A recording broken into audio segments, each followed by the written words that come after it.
Yes, lads, what's going on? And welcome to season 2, episode 20 of the Little Running Irishman podcast. In this episode of the podcast, I'm joined with Brian Fay, who's a steeplechaser, 1500 meter runner, a mile runner, a cross country runner, a 5k runner. Pretty much any distance he wants to run, he will run it. And he's a Raheny Shamrocks athlete, and he is also a Irish athlete. And he, at the age of only 19, he's been to European Championships on the track, European Cross Country Championships. He's ran in the Morton Games. He's been around the block at quite a young age, and now he's a top athlete. And we have a great conversation about not only his running career but also his dancing and his artistic side. So no. It's a really great conversation, and you guys are really going to enjoy it. You did all enjoy the Sean Tobin episode of the podcast, which in 1 week has like 120 views on YouTube and like 40 listens, so that's near enough 200 plays altogether. So that is that's really happy with that, and that's probably because we didn't have a guest on in a while, and now they are flowing in again. So I do appreciate Brian coming on the podcast, and we have a really amazing conversation about, as I said, his all the events he runs and a lot more. His goals for the future, he's planning for future races, and how training's going at the moment. And as you can see, once again, I'm wearing the Go Be More hat. Check them out, links in the description. Thanks again, John, for sending me over the hat. But no, me and Brian have a really good conversation, and you guys are going to really enjoy it. So let's just get straight into it. Alright guys, so we're joined here with Brian Fay. Brian, thanks very much for taking the time to come on the podcast. Obviously we had it scheduled for yesterday, but you know, things just, as you know, kind of get up in the air, and especially with the times it is at the moment, it can be a bit hard to getting around to doing things. But just basically then to jump straight into it, do you want to give a little bit of a background of yourself? So I'm Brian Fay. I'm a long distance and middle distance runner based here in Dublin. I run for Raheny Shamrocks, the rival club of Clonliffe. That's it. And then I guess I'm in DCU now, my final year. And I've raced a few internationals there in the last couple of years. We'll jump on into that. But Brian, before we actually get into, you know, the sports and the running side of things, I kind of want to jump into your artistic side of things, because I was taking a little look of your Instagram there 2 nights ago, just to get a bit more of an idea for a few questions, and came across a few posts that you have of a few of your drawings. And now, I'm not just saying this because you're on the podcast, but they are very good. Now, I'm not much of an art guy myself, but when you see a good piece of art, you can admire it. So do you want to give a bit of a background there of how that all started? I guess growing up I was always just really involved in drawing. Like in my house there's like 6 of us, 6 kids and stuff, and everyone did music except me, so I just did art classes and stuff and just like to draw and that. And then when I came into secondary school, I decided I'd do it for the junior cert, but I didn't really think I'd do it for leaving or anything like that. And then I just did it for the junior cert and liked it, and I got fairly alright at it. And then coming into 4th year and 5th year, my teacher was like, just let me go off into a corner and just draw. Like, he didn't really care what I was doing in the class. Like, so I meant I could just go, and it was a good break from school and stuff, and draw, and got really into it, and eventually started going home and drawing for a couple of hours every night and stuff. And I guess I just got okay at it. And then when I was 17 or 18, I was probably at my best. And since then I haven't really drawn much. To do with the odd bit of drawing, but it's one of those things that once you, a bit like running, if you're not doing enough of it, you just kind of fall off, and you lose the swing of it, I guess. Yeah, no, but good. Make sure I'll have your Instagram down in the show notes in the description. Go and check out the drawings, because the most recent one I'm pretty sure is of the old man. Is it? It's of a man, and you kind of done it in. So you took one picture of at the start, and then another picture, and then the final product. That was I seen that, and I was like, I was kind of second guessing myself, because you don't see a lot of, obviously everyone has things they do in their spare time apart from sport, but you don't see a lot of people involved in art. And then I seen a few more pictures, and I was very impressed. And I know that probably doesn't mean much for me, not knowing a lot about art. But no, I was impressed, I must say. So Cheers. Getting back onto maybe the main topic. So if you want to just give us a breakdown of when and why you started running. Yeah. Well, I guess when I was in secondary school again, there was an awful lot of things going on after school, and cross country was one of them.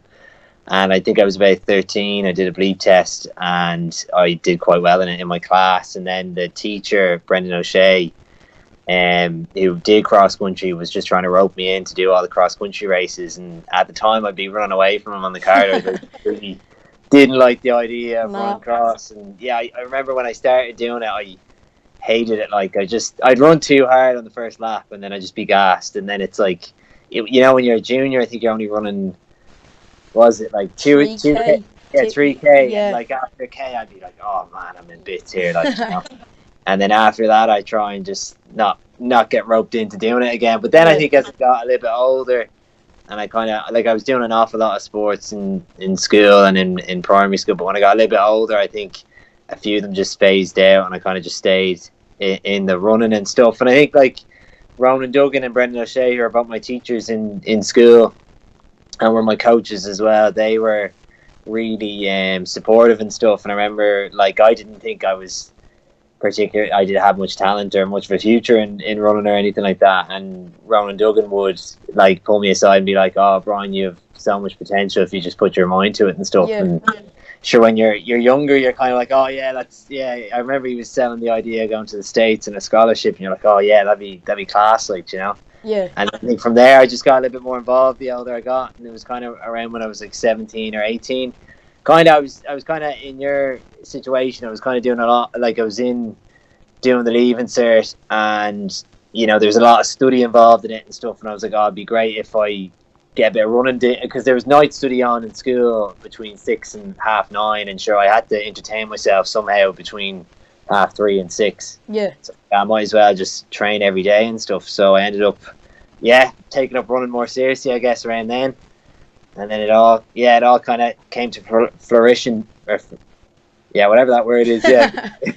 But I'm quite honest to say that's pretty much identical to my story of how I got into running. So there is hope for me to get to your standard, and we'll talk more about that now. But you mentioned there the fact that you're kind of trying to run away from your PE teacher, and running it's not a glamorous sport. Obviously, when you're playing Gaelic or you're playing soccer or whatever, it's you kind of look forward to the training, but with running you're kind of like because it's going to be painful. So was that kind of your mindset when your PE teacher was asking? Yeah, no, 100%. That was it. It's like you'd go out and like the cross country race, it'd always be cold, it'd be wet. Yeah.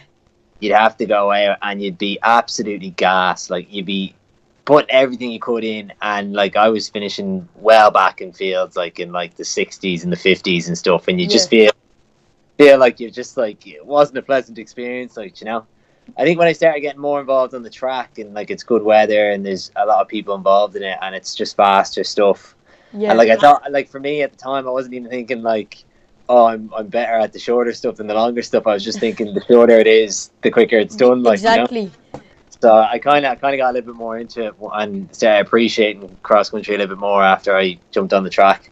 Yeah, no, but from personal experience, it's crazy seeing how many people join running and then leave very, very quickly. Because not only when you go training do you go to get fitter and stronger, but you're kind of always training your mind when you're training. If you're doing a tough session, it's to help you build the mental game as much as the physical game for the races. Would you agree with that?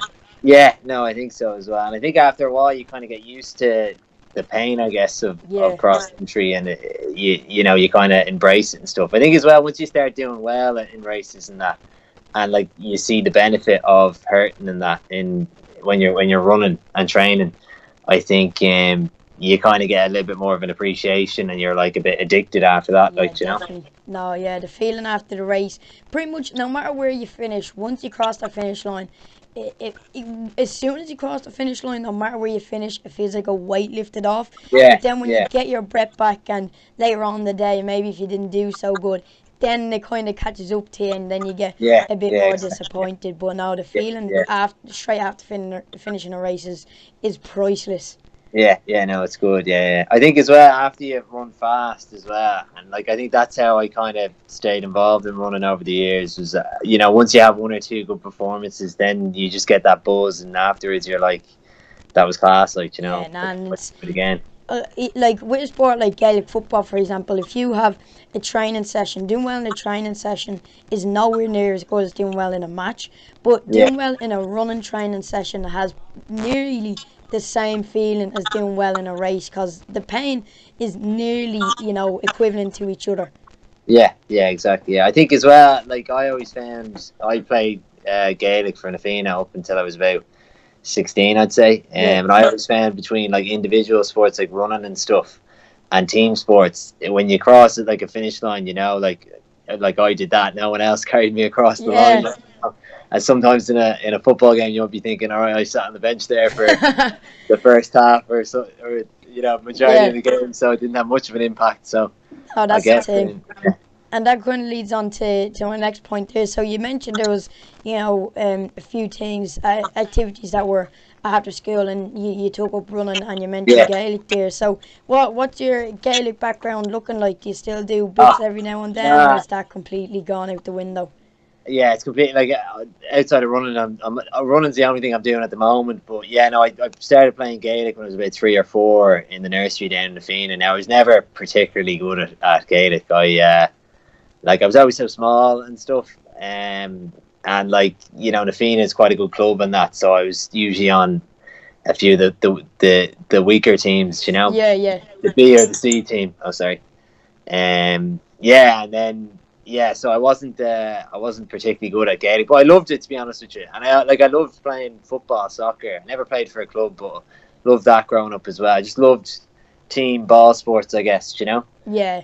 And like, And I always feel like when my mates are talking about, playing soccer and everything, it seems a bit mean, but I kind of feel like, oh, you have it so yeah, easy, you have it so yeah, easy. no, yeah. Yeah, like I think even now, like there's the odd occasion we bring a football to training and we just be kicking it about, and I'll be like, gee, I could do this all day, Yeah, like definitely. easy going.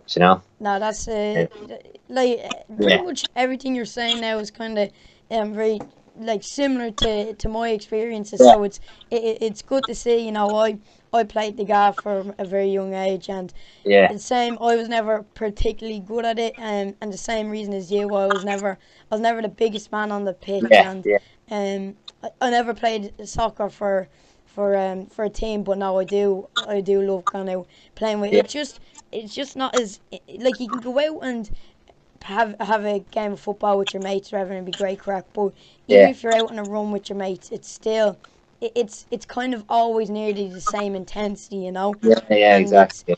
Yeah, to a certain extent not as nearly as enjoyable. So no, it's always yeah, good to mix the different yeah. sports in. Yeah, I did a few other sports. I did a bit of swimming. Like I swam from maybe when I was like 5 up until I was about again 16 or something like that.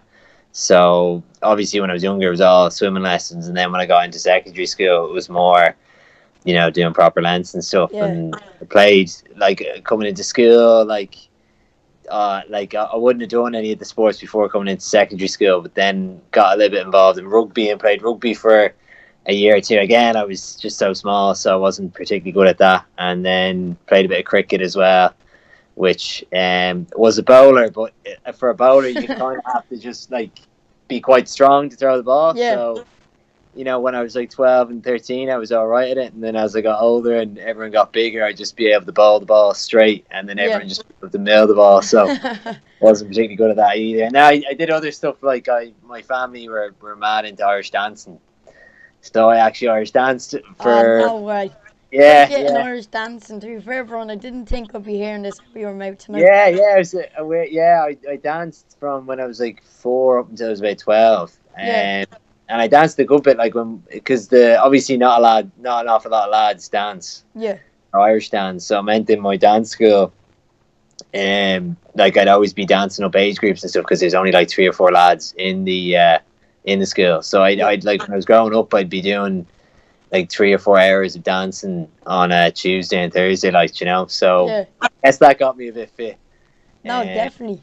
yeah. So that was another thing. Then I did a few musicals and plays and stuff in school. But again, I literally was just doing that for the crack, like, So I wasn't particularly good at acting or singing or anything like that. But they were good crack. Like, I think it was just I was throwing myself into everything and just seeing or having a bit of crack and stuff. I wasn't taking anything too serious or anything like that. Just kind of seeing what stuck, really. Yeah, exactly. Yeah, no, that's fair. You had your fair share of everything, really, so you can't really go, oh, maybe I wanted to try this or that. You've definitely had your fair share, and that's always, really good. Yeah. Kind of moving more towards the running side of things, did you have All-Ireland track championships this year? Well, there was, Well, I had an indoors. I didn't do the outdoors, unfortunately, this August. And the indoors was all right. I think I raced the 1,500 meters, and I came second behind Andrew Coscoran. All right. We both went under the old championship record that day. So Coscoran ran, I think, 3:41, and I ran 3:43. It was actually quite interesting because I trained with Coscoran, and he went over to the States, to Boston. Yeah. And he ran 3:37. And then I had raced the AIT International like a couple of, maybe 10 days before it, National Indoors. And I ran 3:41 through the 15. And I was thinking, I was like, Coscoran doesn't know what's going to happen now. It's not just in your indoors. He's racing over in America. It's not the same racing in Ireland. And then he came back and absolutely dusted me, like blew my doors off. So, yeah, it was a good race. He won it well, to be fair to him. Yeah, You never got around to doing the outdoors. So obviously, you would say 1,500 the only race you ran in the indoors this year. Yeah, I raced the mile in AIT, and I raced an 800, 2 800s, I think, as well. But I think, like, for me, like, I'm not an 800 meter runner, so usually I'm just doing that to get a bit of speed. Like, I'm not too focused on it. And then raced the AIT International Mile against Tefera, and then National Indoors. Yeah, no, so they you could say the main races. The seasons this year after cross country being pretty much all up in the air, Maybe you got a bit lucky there when it came to the indoors. That was pretty much just before everything started kicking off, and now even with the outdoors, the All-Ireland Championships, they're pretty much all over the place. And with my coach, he was telling me, your races this, like your races now, your races another day, it was all over the place. So would you say you were kind of just picking up races where you could, or were you more focused on training for when the big races were coming around? Yeah, like I think when it came into lockdown, I'd come off the indoor season, and I think it was pretty much the week after National Seniors that the country went into lockdown. But I was thinking, at the time I was quite fit, and I've seen this great opportunity just to get a block of training in before the outdoor season. But I was like fully convinced, like I think Ordegum, the race over in Belgium, was meant to be on the 30th of May, and I was fully convinced going into lockdown. I was like, yeah, that's definitely still on the cards. Like, but obviously that, we just stayed in lockdown, so I ended up just training away. It didn't bother me too much because I kind of feel like, even if I was to run well this year, I'm still probably a little bit off, being really good, and I just kind of need a couple of years of just really good training and development before I'm like, well, please God, I get to another level. So it didn't really bother me too much. It kind of felt like it'd be beneficial just to train away. Yeah, no, that's fair. And a lot of people were taking the time either to pick up races where they could and see how fit they were, or pretty much just get as fit as possible and wait for when the big races come around. And whatever approach you took, because obviously the athlete knows best, and it benefits different athletes in different ways. And kind of staying on maybe the outdoor season team, I just really quickly want to run the Morton Games past you, because the past 2 years I've gone up and watched them, and it seems like a really good night. And obviously it's not a major competition, but just within Dublin maybe, or just in Ireland, is it a good atmosphere? Is it good? That is, like I remember the first time I ran Morton Games was 2 years ago. Well, I ran it 3 years ago. I ran a B 1,500 meters in it, and I came dead last in the race. I ran like 4 minutes for the 15. So we try not talk about that. Yeah, but the following year I raced the mile, and that was really good. Like, because obviously it's an international meet, and at the time I was only 19, and I think I'd ran 3:43 in Loughborough maybe 2 weeks before or a month beforehand, and I didn't know I was in the race. But like obviously, there's an awful lot of hype around going sub 4, and I kind of felt like I was close to that shape. And I got into the race maybe 2 or 3 weeks beforehand, and then I was like buzzing, but I was absolutely bricking it as well because you're up against, international class athletes. So I remember coming into that race, I was like, I don't think I've ever been as nervous for a race before that Morton Games. It was literally the be on end all for me. And I wasn't even like at the time. I wasn't even. You kind of have it in your head, in the back of your head. Oh, I could break 4 here, but it was more like just don't go out the back door and embarrass yourself or anything like that. Against international class athletes. And then fortunately, I kind of just sat at the back and got towed around for a 4 flat mile, so it was all right. And how did that end up for you? Oh yeah, I was buzzing after that. The fact that I could just keep up with guys, I thought I was like, this is really cool, and I was absolutely buzzing. Like I wasn't even that disappointed that I didn't break 4. I was like, that was class, because I kind of felt like, sometimes when big opportunities arise, I was like bricking. I was like, man, if I run 4:10, I'm like, God, what's that gonna like? How like I'd be so disappointed and stuff. Yeah. But I showed up, and I performed well. Like, so I was delighted. I'd say that was probably one of the best moments I have in the sport. Like, even though I haven't ran fast in the 4 flat, but I've ran faster over other events. But that was a good moment. And I think obviously, when you're racing abroad and that, you don't really have many people that know you or anything like that, which is good in one sense because there's no real pressure on you to do anything. Yeah. But when you're racing at home and you have all your friends and your training partners and stuff watching you, and then they come up and congratulate you. It's great crack, like, Yeah, no, definitely. And even just, being there watching, the atmosphere racing must be really good. Yeah, no, it was sick. I'm just going to grab my charger real quick here. Yeah, no water.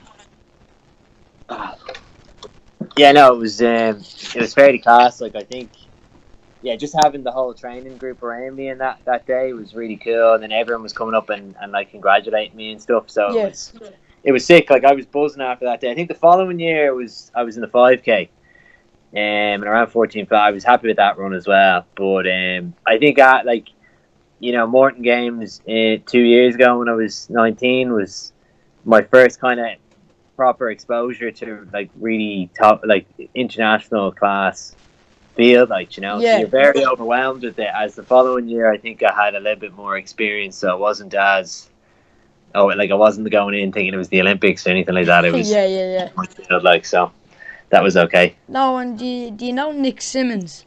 Yeah, I know Nick Simmons. Yeah, he actually I'm not sure if you know this, but he actually set his 400-meter record before his Olympics in the Morton Games.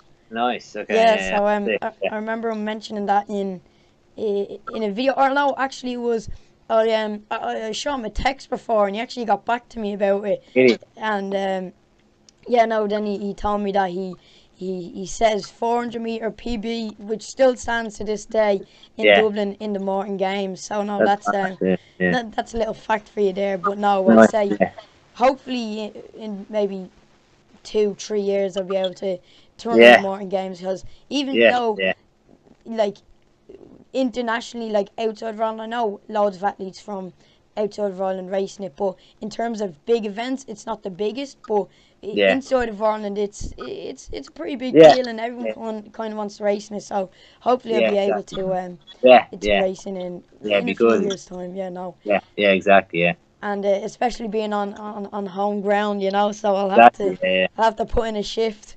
For Clonlift. I felt so. I live just down the road from Santry Stadium. So when I race the Morton Games, I'm always like, this is my home, my home venue, I guess. Yeah. No, that's really cool. Would you say that maybe put a little bit more pressure on you, or that was just 100%. Yeah, I think when you're racing in your, like, I guess for your locality, I think you're racing in Ireland and Dublin, you kind of feel like, I have to step up and have a good run here, like, Yeah. But I think, like, when it comes to racing, like, for me, I try and not put too much pressure on myself. And, like, at the end of the day, if you don't run well, you kind of have to just say to yourself, look, no one really cares. It's just when everyone has bad runs, like, Exactly. So, yeah, I don't put too much pressure on myself to perform, but it is something I think that's in the back of my mind. I think when I'm certainly racing in the Morton Games, I guess. Yeah, yeah, no, definitely. No, it does look really good. And kind of staying on the team of international level, when did you actually pick up your first Irish vest? Was it Yeah, recently or? yeah. I think my first vest was in sixth year. Was about 3 or 4 months after I started taking running a little bit more serious, and I picked it up in Cross. I ran a Celtic Games, which was like at the time was the be all and end all for me. I Yeah, didn't think I was definitely. anywhere near an international team, so it was class, and I really enjoyed the meet. And it was funny coming home because when I was doing night study, like I trained during the day and then did night study in school after school. And my parents or anyone don't really have much interest in running and didn't really realize how much running I was doing. Yeah, And I came home with my first internet, like saying, "Oh, I qualified to run for Ireland." There, they were so taken aback. I don't think they actually realised how much training or anything I was doing or yeah, anything. So it was kind of cool. And then after that, I my first like European Championships was the Euro Juniors in cross country in Samarin in 2017, which is about a year after that. yeah. And that was fairly cool as well. It was a good experience and stuff. And at the time, I'd just come off an injury, and I think I was back training like 3 or 4 weeks, and I'd just ran well at the national juniors and qualified. So I was buzzing with that. Yeah, no, and would you say maybe I know a lot of people nowadays anyway want their first Irish vest, obviously to represent Ireland, but the gear is Yeah, it yeah, yeah. is very nice. No, Was that a bit of a reason why you were really happy about it, or did that come yeah. in into the factor? I think my first international, I remember it was the end. So obviously Ireland used to be sponsored by New Balance, and it Yeah. was the end of the New Balance contract, and they didn't actually give out. They just gave out the singlet and shorts. All right. But I think just to get the vest, I was absolutely buzzing. Like Yeah, you know, definitely. it feels special. Like It it does. does. Yeah, yeah. And then after that, I think. No, I wouldn't say the gear. Like it was always the buzz of just racing. I think more so than the gear, but the singlets I think are special. Yeah, definitely. Yeah, yeah. The gear is nice though. To be fair. Yeah, yeah. No, it is. It is really nice. And would you say you were more nervous for the that Morton Games race than you were before your first international race? Yeah, I was actually, to be fair. I was, yeah, That's crazy. You know, yeah, that's actually quite funny. And yeah, no, so just in December the European cross countries took place. So how did that end yeah, up for you? yeah. It was okay. Like I think, like coming into it, I was actually like I didn't tape or anything for the national cross. So I still kind of I didn't hit a full week of mileage, but I hit maybe 70 miles or something like that, and still did two workouts before it. So I hadn't like I was kind of planning on peaking for the Eurocross, but unfortunately I got sick Yeah. that week. And then when it came to it, like I remember doing the warm up lap of Lisbon in the course. Did you watch the race? Yeah, I did actually. Yeah, well the course was brutal. It was just so many hills and Yeah, up and down yeah. it. And And, wasn't there the it was, part with the logs in the middle that you had to yeah, jump through? Yeah, yeah. It was a very tough course. And I yeah, remember Sean Tobin and I roomed together, and he asked me, or he told me before, and he was like, "Oh, you just got to go out really hard at the start because no matter what way you run this you're race, gonna you're just die. going to be hurting." Yeah, Yeah, yeah. yeah. So I did that. I just went down fairly hard, and I remember it was like on the second lap, I was like, sorry, I was like, "Oh, I'm just going to go for it." And I was up in like sixth, I think, at one stage with halfway ran, and then I've never blown so bad in a race. Really? I've never dropped out of a race, but like that was the one time I was like, oh man, I'm in serious pain here. Yeah, Like I think I came around with like 2 or 3 K still to run, thinking I'm gone here, like you know. yeah.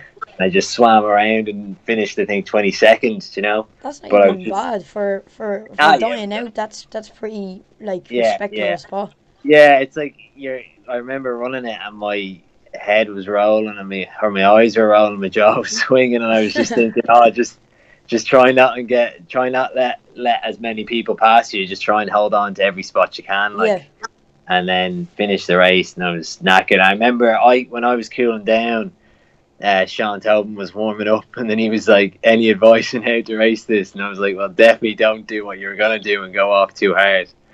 So I think he actually went off a little bit more conservative than I did when it came to the senior race. No, the course did look pretty deadly.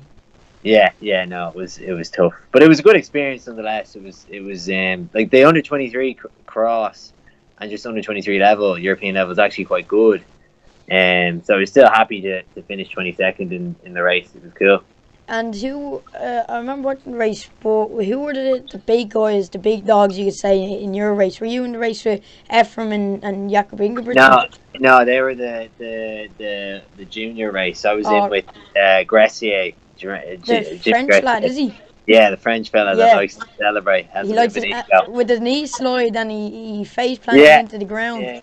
Yeah, he's a bit of a tosser, he is. Yeah, he's a good athlete, but I wouldn't be a fan of his celebrations, to be fair. No, and he always grabs the little flags and puts the cap backwards. He does.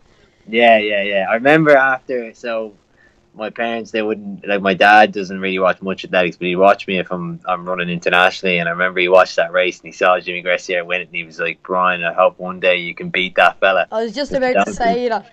Yeah, I don't think he was impressed with how he was celebrating and stuff. No. But, to be fair to him, he's a very good athlete. I think he's gotten to the stage where he's, one of the best in Europe. But no, I wouldn't be a fan of his celebrations. No, and maybe if you're gonna do a celebration, you think it through, not in a muddy course trying to do a knee slide. And maybe he said the face plant was intentional, but I don't think so. No, I don't think so. No. Brian, actually, I wasn't too aware only until recently enough that you were a bit of a steeplechase runner. So do you want to give us a bit of a background on that? Yeah, well, I guess in school, when I was in sixth year, Ronan Duggan, who was my coach at the time, was like, the steeplechase would be a good race to do. Back when I was like 15 and 16, I would have done it because it was the easiest race to qualify just to get to Leinsters. Yeah. And then, again, the easiest race to qualify to get to the All-Irelands. And then in sixth year, I was thinking I'd love to win a national skills title or a medal. Yeah. And Ronan said to me, well, the steeplechase is the best option because it's not as strong as the 15 or the 5K. Yeah.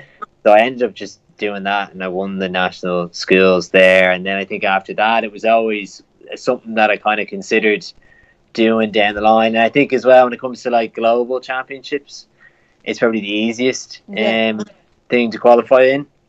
So that's why I think I've always kind of kept in touch with this. But I'm fairly atrocious at taking the barriers. Really? Is it a tough event, is it? It's tough. Like, I think when you're running it, it's not too bad because you have adrenaline going through you. Once you can sight the hurdles, I think you have to go in and just attack every hurdle. Yeah. And literally just say in your head, no fear. No fear every hurdle. I think if you, I had a tendency of stuttering and then jumping the barriers, and it makes it very hard. Then you kind of, if you are afraid of clipping the barriers, it's gonna be you will probably clip them and fall and stuff. And I remember I went over to the under 23 European Championships in Sweden last year, and I raced the steeplechase, and in the heat, or the opening round, I think I was at the top of the field, and the pace wasn't that fast, and I came into, I think, the second water jump, and I wasn't used to steepling with too many lads around me or anything like that, and I clipped the barrier and just went sprawling like a starfish into the water, Yeah. And then everyone, I was trying to get up, and everyone was just jumping on me, and I was getting my head pushed in, and then managed to get up, and I clipped the next barrier as well, but I didn't fall. It was okay, and the pace was slow enough where I could kind of get back up onto the top of the field, I guess, and qualify for the final. But it's a tough event after. Your legs are in bits. I remember after that European Championship last year in Gabla, I flew to Finland for a few races, and my left quad, which is my landing leg in the water, was completely switched off. It can be tough on the body, but it's not too bad once you're doing it. Yeah, no. I actually started training for it this year around the middle of track season, when we thought we would have a track season, and I'll tell you now, from my experience, even just clipping the barrier, it gives you the fright of your life. Yeah, exactly. it can be quite strenuous on the legs with all the jumping, and Yeah, yeah, especially if you exactly. don't land, if you don't clear the water enough, and Yeah, yeah, no, but yeah. it is quite a tough event. And you mentioned there the under 23 Europeans Yeah. last year. How after you got out of the heat, how did it go from there? Yeah, well, to be honest with you, I think it was a tough for me. It was a tough championship, so I think I put too much pressure on myself because I remember in the field, I think I was like ranked ninth, but Yeah, between the third fastest guy and me was about a second. So yeah, I was thinking I was like, oh, I have an outside chance here at medaling, and I think I just put too much pressure on myself to medal. And then when it came to the final, I just not so much bottled it, but crumbled maybe. yeah, and like I was struggling anxiety wise beforehand and stuff, and it just didn't really work out Yeah. in the final.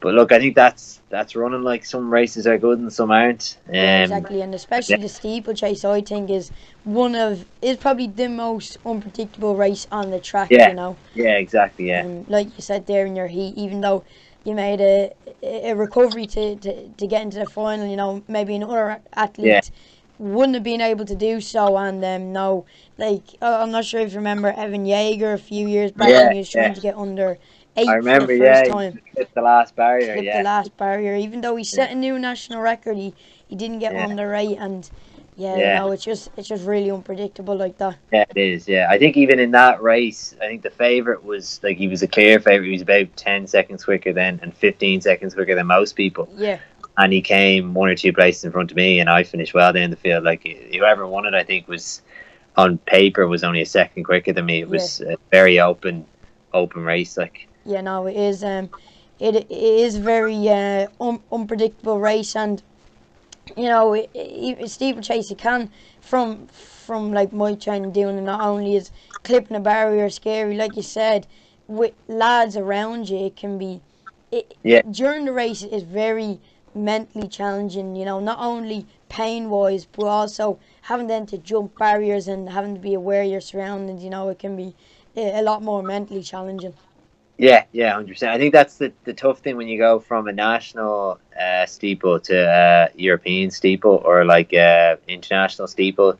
Like domestically, the fields aren't as deep. Like you wouldn't have as many people around you steepling, Yeah, so it's much easier to kind of sight your barriers and stuff. As then when you kind of move up the level to international level, there's a lot of people around you in the race, so it can be hard to kind of like you might have 10 bodies in front of you and they're all jumping a barrier, and you just kind of have to almost guess when to exactly. jump, like you don't see Yeah, the barrier.